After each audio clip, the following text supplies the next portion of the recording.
வணக்கம். சற்று முன் கிடைக்கப்பெற்ற மிக மிக முக்கியமான செய்தி ஒன்று வெளியாகியுள்ளது. அவசரமாக எடப்பாடி பழனிசாமியை பறிப்பதற்கான ஏற்பாடுகள் அதிமுகவில் நடைபெற்று கொண்டிருக்கிறது.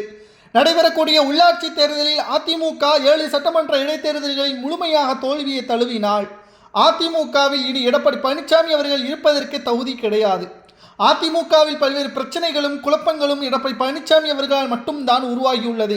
அவரது சுயநலமும் அதிமுகவில் ஒட்டுமொத்தமான பிரச்சனைகள், எடப்பாடியின் ஒட்டுமொத்த குற்ற செயல்களும், அவரது குடும்ப அரசியலை கொண்டு வர வேண்டும், மகன் மருமகன் போன்றவர்களை அதிமுகவில் முக்கிய பொறுப்பில் கொண்டு வர வேண்டும் என்பதற்காக தற்பொழுது மிகப்பெரிய அளவிலான திட்டங்களையும் எடப்பாடி போட்டுள்ளார். இதனால் தான் அதிமுகவில் மிக முக்கியமான நிர்வாகிகளாக இருந்த அவைத்தலைவர் தமிழ்மகன் உசேன் அவர்களுக்கு தெரியாமலேயே செங்கோட்டையன், OPS, வைத்திலிங்கம், சசிகலா இன்னும் பல அதிமுகவின் முக்கியமான நிர்வாகிகளையும் கட்சியிலிருந்து நீக்கியுள்ளார்.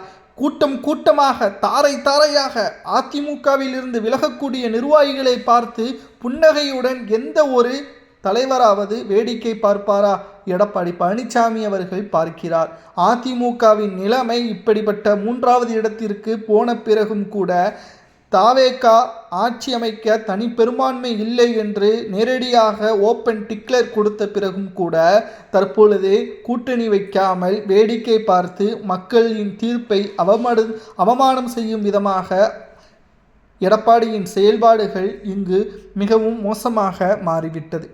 அதிமுகவில் தற்போது இருக்கக்கூடிய பிரச்சனைகளும் குழப்பங்களும் எடப்பாடி பழனிசாமி அவர்களுக்கு மிகப்பெரிய அளவிலான மாற்றங்களும் அதிமுகவில் எடப்பாடி பழனிசாமியின் பதவியை பறிப்பதை தவிர வேறு வழியே கிடையாது. உடனடியாக அதிமுகவில் எடப்பாடி பழனிசாமியின் பதவியை நடைபெறக்கூடிய இடைத்தேர்தலுக்கு முன்பாக எடப்பாடியின் பதவியை பறித்தால்தான் அதிமுக இடைத்தேர்தலிலாவது வெற்றியடையும். இல்லை என்றால் மிகப்பெரிய ஒரு தோல்வியில் அதிமுக தொடர்ச்சியாக பெறும். இது அதிமுகவின் அரசியல் களத்திற்கு மிகப்பெரிய ஒரு திருப்புமுனையாக மாறும் என்ற தகவலும் தற்பொழுது வெளியாகியுள்ளது. 2026 அரசியல் களம் தற்பொழுது மிகப்பெரிய அளவிலான மாற்றங்களையும் தற்பொழுது உருவாக்கியுள்ளது.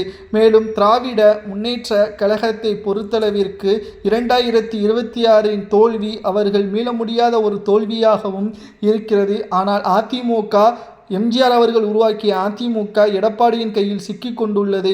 இதை மீண்டும் பாதுகாப்பான ஒரு நிலைமைக்கு கொண்டு வர வேண்டும் என்றால் தலைமையை மாற்ற வேண்டும் என்று நிர்வாகிகள் கடிதங்கள் கொடுத்து வருகிறார்கள். அதிமுகவில் எடப்பாடியின் பதவியை பறிக்கலாமா வேண்டாமா என்பதை உண்மையான தொண்டர்கள் கமெண்ட் வாயிலாக கூறுங்கள்.